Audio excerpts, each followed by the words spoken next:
Yo, what's up, everybody? And this is your host, Aslan Williams, and this is the Spell Basketball Show. It has been a while. It has been a while since I have done a live show, but all glory to God. I'm glad I'm here. This is going to be more consistent, as I have said before, but now it's for certain going to happen. All right. But just want to give all glory to God. Just thank Him for waking us up today, allowing us to see another day. And we got a couple topics to talk about today. So tonight, is the WNBA Draft, the 2025 WNBA Draft. And we have already had a few picks. At number one was Paige Beckers to the Dallas Wings. That's going to be an amazing backcourt with Arike Agumawale and Paige Beckers. We also had a couple other good picks.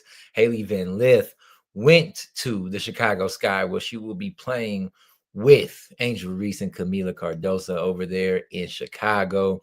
This is an interesting draft. You know, there are some players that definitely opted out of playing in the WNBA this year, which was very surprising. We saw Olivia Miles out of Notre Dame, who opted out of playing in the WNBA, and she transferred to TCU. So that was a huge move. We definitely thought that Olivia Miles was going to be the number 2 pick. But the number 2 pick, I cannot pronounce her name, so I'm not going to try it. But I think it's Malongo. Dominique Malongo went to the number 2 pick, which is Seattle. And a lot of comparisons are happening with her, a teammate of Gabby Williams in France.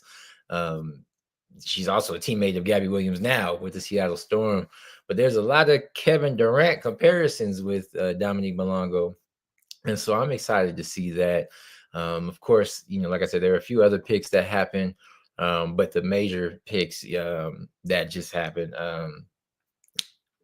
Haley Van Lith and Paige Beckers, is definitely going to be interesting. I'm super excited for this year with the WNBA because, first of all, the Indiana Fever made some amazing moves in the offseason, not only getting DeWanna Bonner, but they got Sophie Cunningham that played for the Phoenix Mercury last year. I'm going to say Phoenix Suns.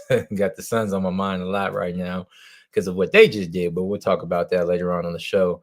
But they got Sophie Cunningham, DeWanna Bonner, Sydney Colson.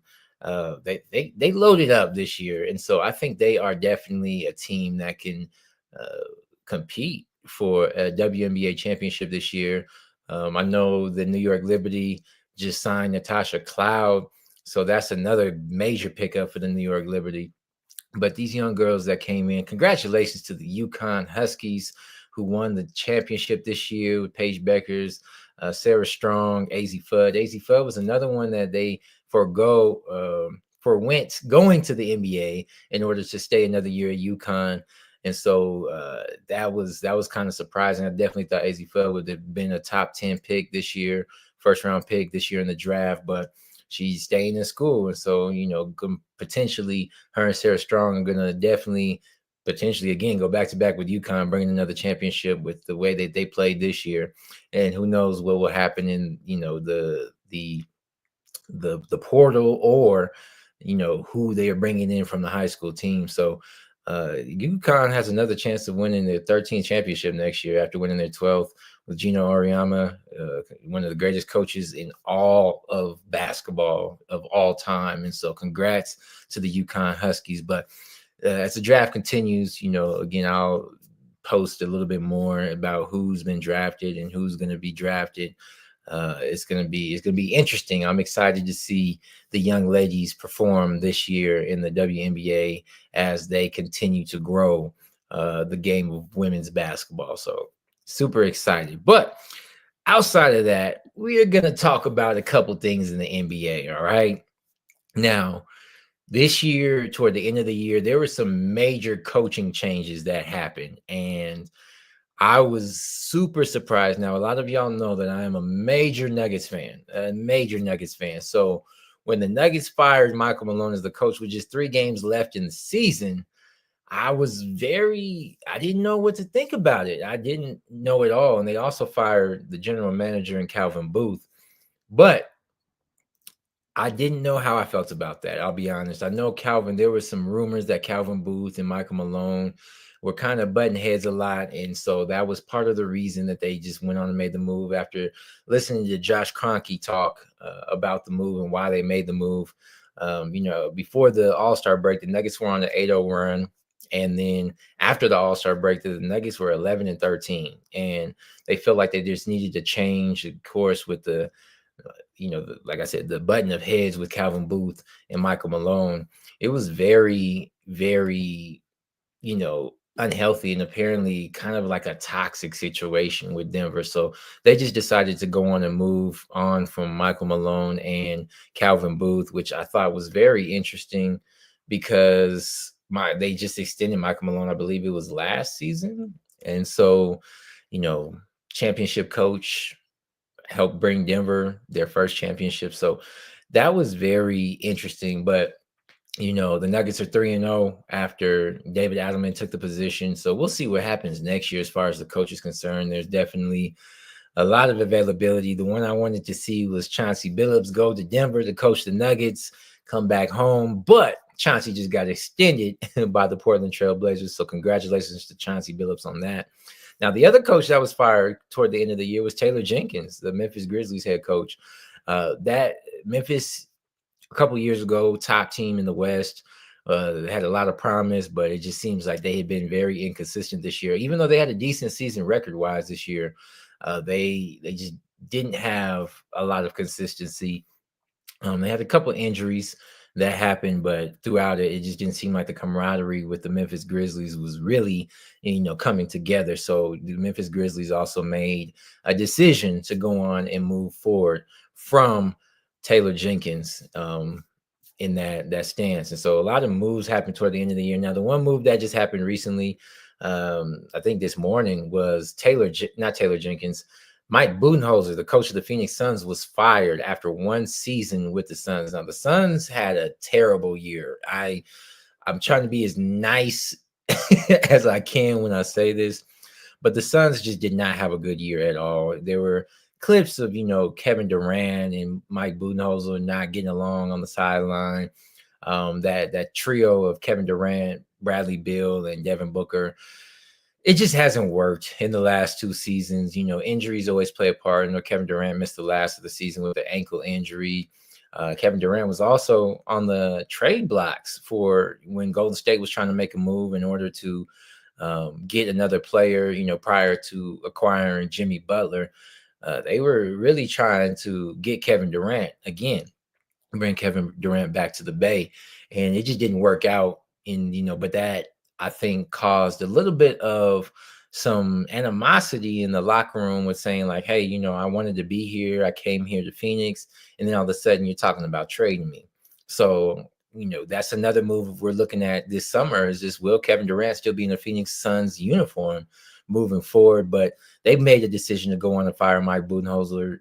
Budenholzer is a decent coach, was a decent coach in Milwaukee, but this year it just did not work out. And so, Phoenix went on and made the move as quickly as they possibly could after just one season of getting rid of and parting ways with Coach Mike Budenholzer. So, with that being said, that's a couple areas where, where it's going to end up, who's going to be the coach for the Denver Nuggets next year, who's going to be the coach for the Memphis Grizzlies next year, who's going to be the coach for the Sacramento Kings. Doug Christie has been the interim coach all year. So will they go on and sign him, to a long-term deal after this season? The Sacramento Kings did end up making the play-in, so that's good for them. And we'll see if the camaraderie with the players or if that's something that they're going to look at moving forward, is signing Doug Christie to a longer term deal for the Sacramento Kings.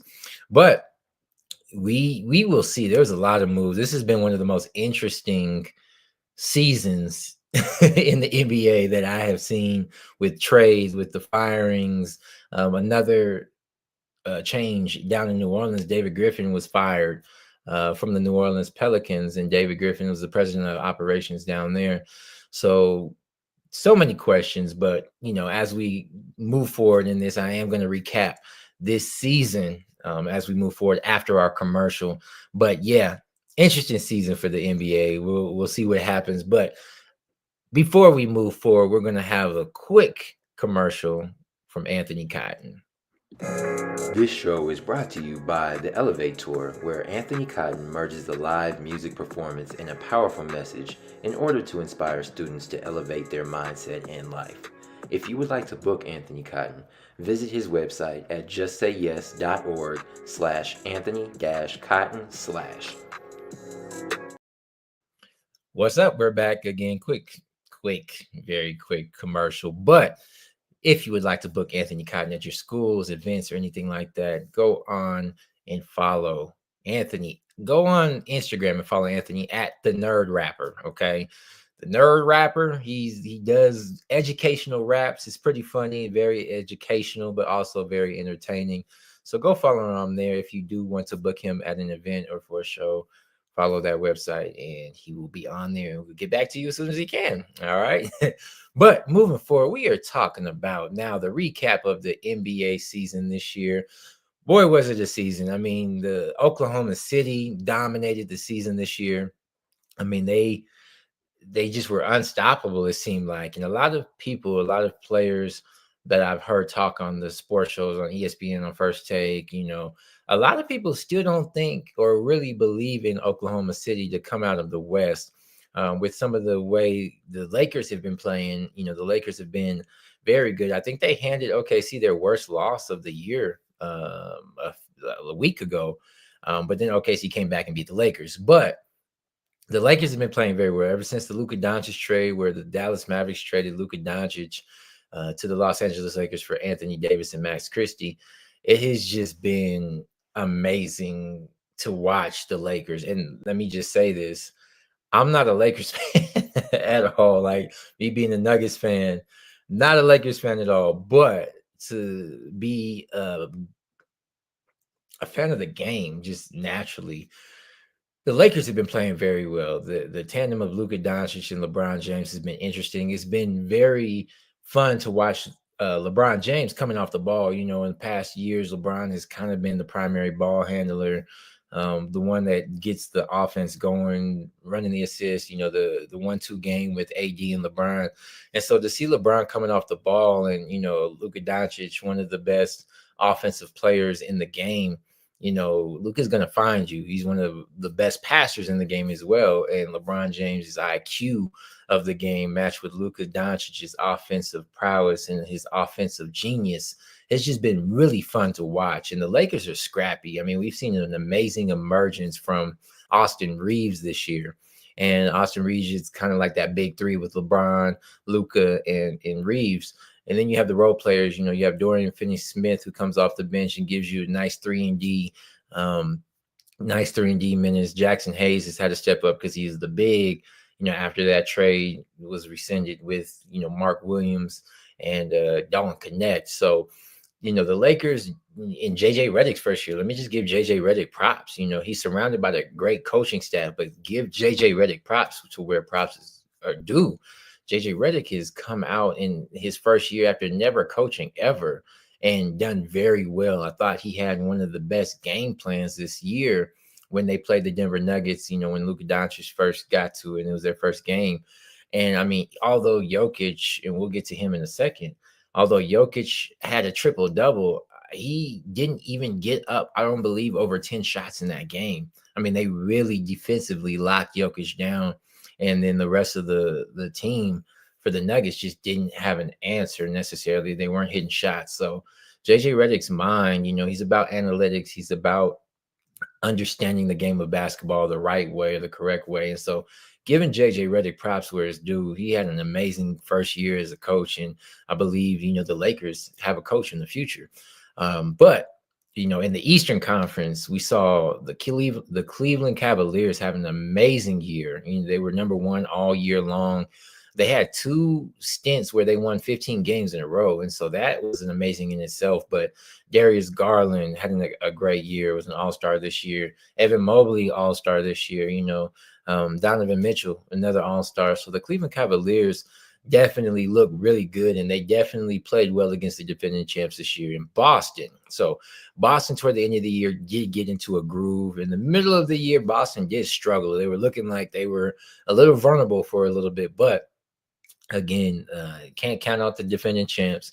So Cleveland is definitely had a great and an amazing year throughout the entire season. So shout out to the Cavaliers. The Knicks, they had a decent year, but they could not beat a top team in the NBA at all this year. I think they were 0-7, 0-8 this year against the Thunder, against the Celtics, and against the Cavaliers. They just never could get a win. They were close, but I think this off season, the Knicks are going to really have to. Karl-Anthony Towns is going. He had a great year this year. I am very proud of Karl-Anthony Towns and the way he handled the trade, leaving Minnesota, going to New York, which is a very tough place to play. But Karl-Anthony Towns had a great year, so they're going to need more bench production in the playoffs in order to make a run. But the Knicks are a tough team. I think the Garden's going to be rocking. I can't wait to go to a game, a playoff game when the Garden's playing. Because after watching last year, I was like, man, I want to go to that because they're just rocking. The Garden was rocking last year, so I think to expect the same thing from the fans this year. But surprise seasons, of course, we have an MVP race between Nikola Jokic and Shai Gilgeous-Alexander. Now, Shai Gilgeous-Alexander was the leading scorer this year, averaging 32.9 points a game this year. And so he was the scoring leader. A lot of people have him favored to win the MVP. But I have to talk about the year that Nikola Jokic had this year. Now, as we all know, Nikola Jokic was the MVP 3 out of the last 4 seasons. Arguably should have been MVP the year that Joel Embiid won it. But Jokic did win the championship and win Finals MVP that year. But Shai has led the Thunder to an amazing season, the best season in Thunder history in the franchise, and that's going back to even the Seattle Supersonics. But yes, do I believe Shai's going to win it? Probably because of voters being tired of Jokic winning the MVP. But if you don't take into consideration the type of year that Nikola Jokic had this year, the first center to average a triple-double in NBA history. Let me pull up these stats real quick because this is something I have to name it off so everybody knows exactly, like I said, the type of year that Jokic had this year, because we've never seen a year like this, like ever. And so as I'm pulling these stats up, bear with me one moment. Okay, so Nikola Jokic was 3rd in points per game this year. So Shai Gilgeous had 32.9 points a game. Jokic was at 29, almost 30 points a game. So 3rd in points per game, 3rd in rebounds per game, 2nd in assists per game as a center, tied for 2nd in steals per game. So we're talking about Dyson Daniels, who had an amazing year defensively. I believe he should be up there with Draymond Green as far as defensive player of the year, but tied for 2nd as a center for steals per game. As far as his offensive rating, he was number 1. His triple doubles, he was 1st in triple doubles this year. His field goals made this year, he was 3rd in field goals made. His plus minus, he was 3rd in plus minus. How many 20-point games did he have? He was 4th in 20-point games. How many 30-point games? Tied for 3rd for most 30-point games this season. And most 40-point games right behind Shai Gilgeous-Alexander was Nikola Jokic, tied for 2nd, okay? Or was 2nd. in most 40-point games this year. So you're looking at a player who was top 5 in almost every stat line that you can come up with in the game of basketball. Top 3 in almost every major stat except for blocks. You can't ignore that. You know what I'm saying? So it's like, I understand what Shea did with the Thunder this year. I understand Shea had an amazing season, but you cannot sit here and tell me that we didn't just witness stat-wise and most valuable to his team. If the Nuggets don't have Nikola Jokic,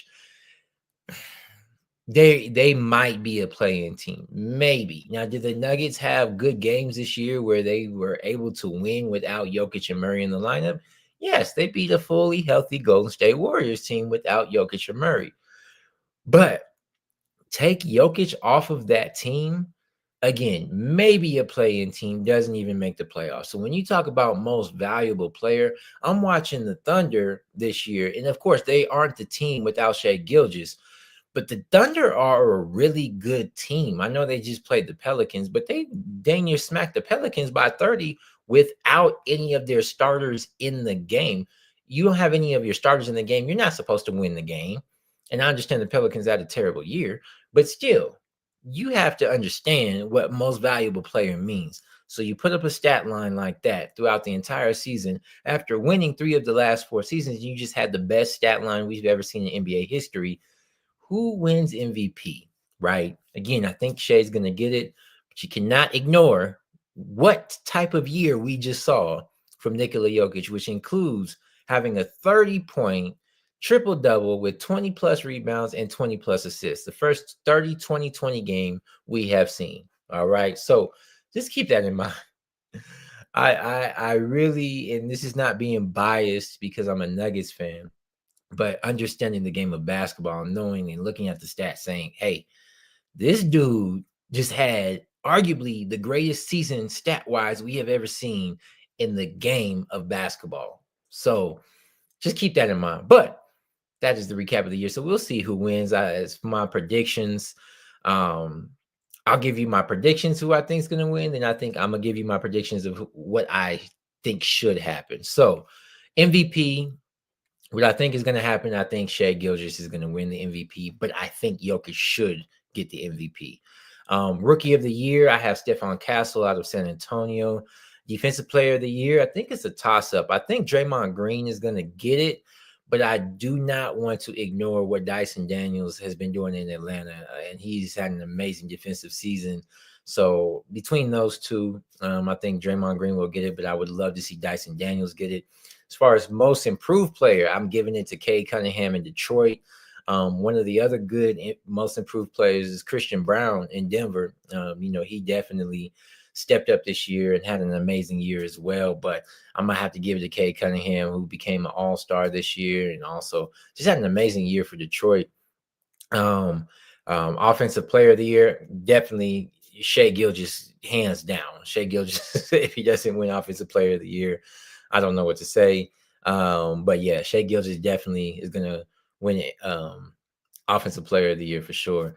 Shout out to the Hall of Famers that, are inducted into the Hall of Fame this year, which is amongst Carmelo Anthony, Dwight Howard, Maya Moore, Sylvia Fowles.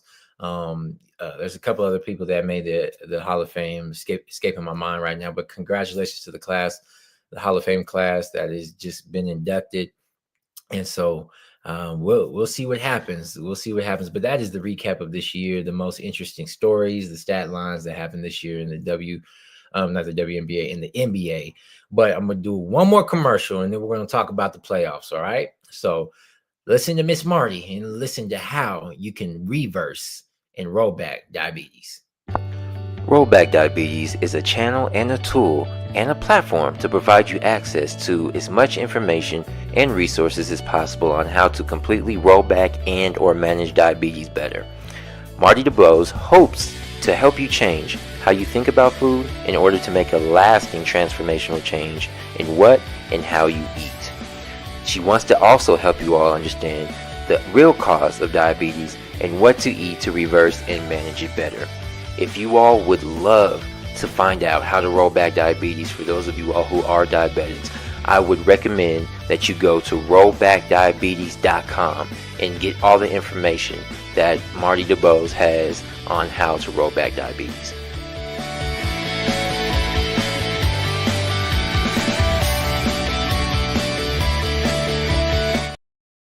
All right, we are back. We are back again. If you want to roll back diabetes, type 2, type 1, whatever it might be, go back to rollbackdiabetes.com. Understand and learn how changing your diet, changing your lifestyle does actually roll back diabetes to where it works with your pancreas. And so a lot of people don't know that, where, it can be rolled back. It can be gone. First with the power and the healing power of Jesus, but also with your diet. I have been a product of that and have done it, and it did wonders for my body. So again, rollbackdiabetes.com. Get all the information you can on that website so that you can roll back diabetes and become the best, healthiest version of yourself. All right.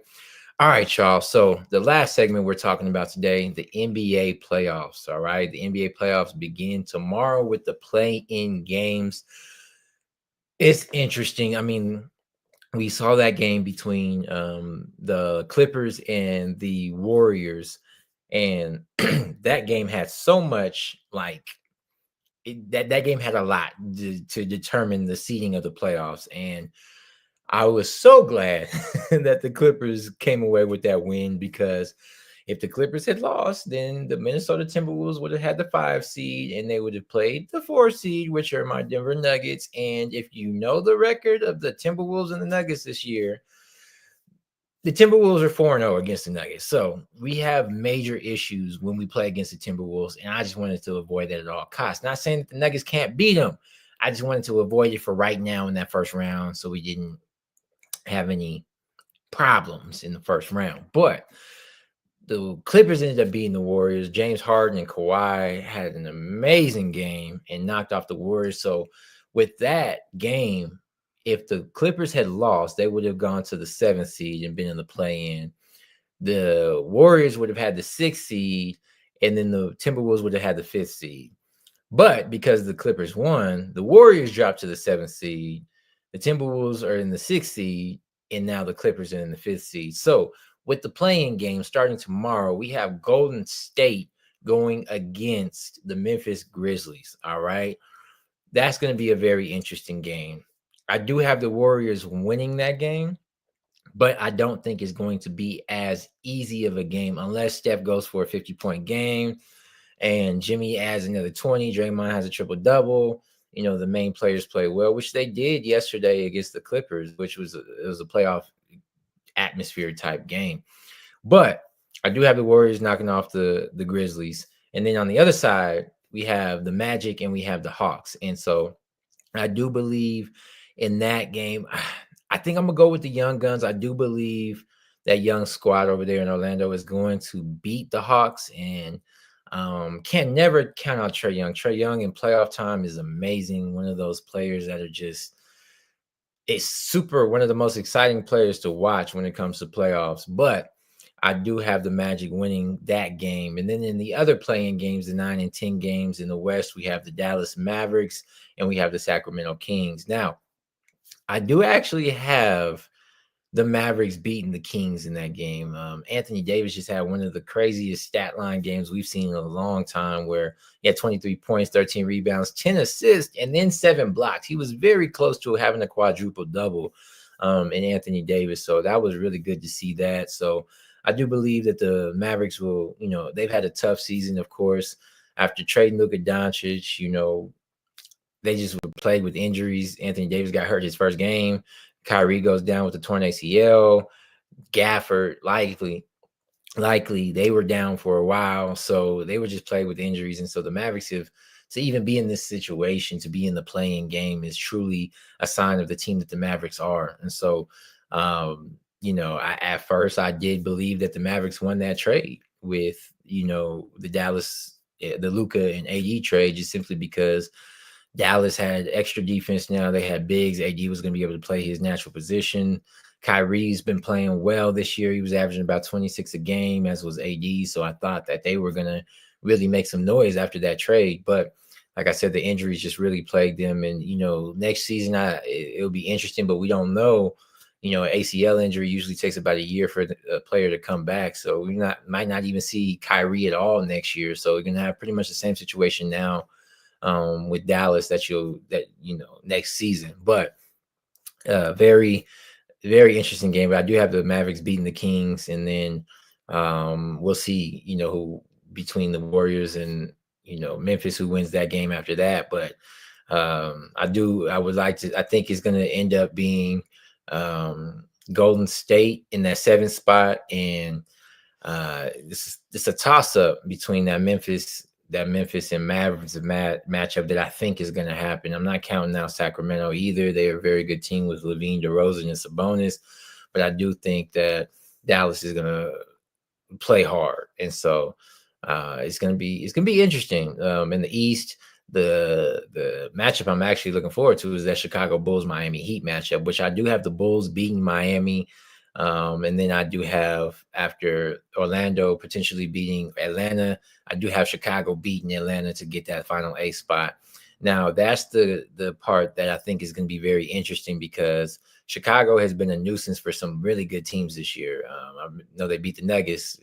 Josh Giddey hit that half-court shot to beat the Lakers. So they're a nuisance to really good teams. So granted that they do fall into that 8 spot, look at that Chicago-Cleveland matchup being a little bit more interesting than what it might look like on paper. But we'll see. The series that I'm most excited to see is that Timberwolves and Lakers series. I wanted to see Golden State and that Lakers, because I truly believe that Golden State and Minnesota can knock the Lakers out in the first round. I do honestly believe that, just all the defensive game plans that Minnesota can throw at the Lakers. And so you have a lot of good players that can guard one-on-one. So you can throw Anthony Edwards at Luka. You can throw Jaden McDaniels at Luka. Naz Reid can be a decent defender, Nickeil Alexander-Walker. So you have so many players that you can throw at Luka Doncic to maybe, one-on-one, where you don't have to go as many or do as many doubles as you can. But that's going to be a very interesting matchup to see, that offensive matchup versus that defensive matchup. It's going to be very interesting. I think Anthony Edwards is going to have an amazing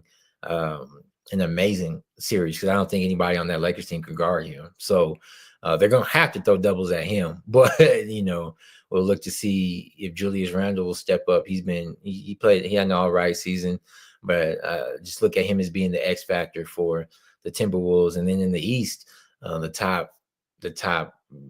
there's 2 series that I think are going to be very interesting. I think that New York Knicks and Detroit Pistons series is going to be very physical. So I'm excited to see that. I do have the Knicks coming out on that, but that's going to be an interesting series. But the one that I'm looking at are the Indiana Pacers and the Milwaukee Bucks.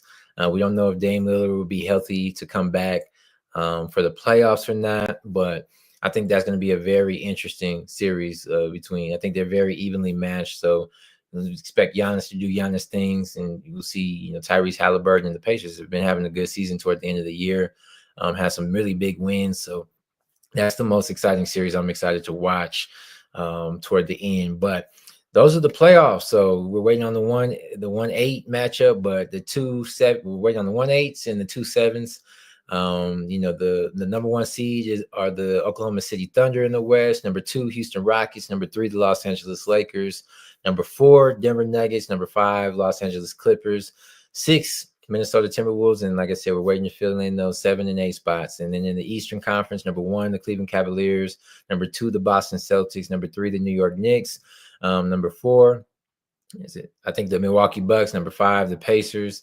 And then number 6, in number 6, we have, come on, why am I drawing a blank right now? Oh, the Detroit Pistons. I'm sorry. Yep, the Detroit Pistons. So I think it's going to be a very exciting playoffs. I'm looking forward to seeing it. But, that is the show for today. I appreciate y'all coming on again. I'm going to be on here, especially the next couple of days, as much as I can, consistently keeping you updated with not only the WNBA, they start their season here shortly with the preseason, but also the NBA playoffs. So I'm going to talk about it, recap everything. any news comes up, we're going to talk about it. But I thank God for this opportunity. I thank God that, he allows me to do this, that he's giving me the mind and the heart to love basketball. So if y'all have not subscribed yet, go on and hit the bell, subscribe to this channel, subscribe to the show. Also, for audio listeners, I am on Spotify, Apple Podcasts, Podbean, and iHeartRadio. So go over there, follow me on that platform. I'm gonna be back on there Friday, covering that and being on there every day as much as I can too. So I appreciate y'all. This is the live show. This is the Spell Basketball Podcast. I'm your host, Aslan Williams. God bless, be safe, and y'all have a great, prosperous week.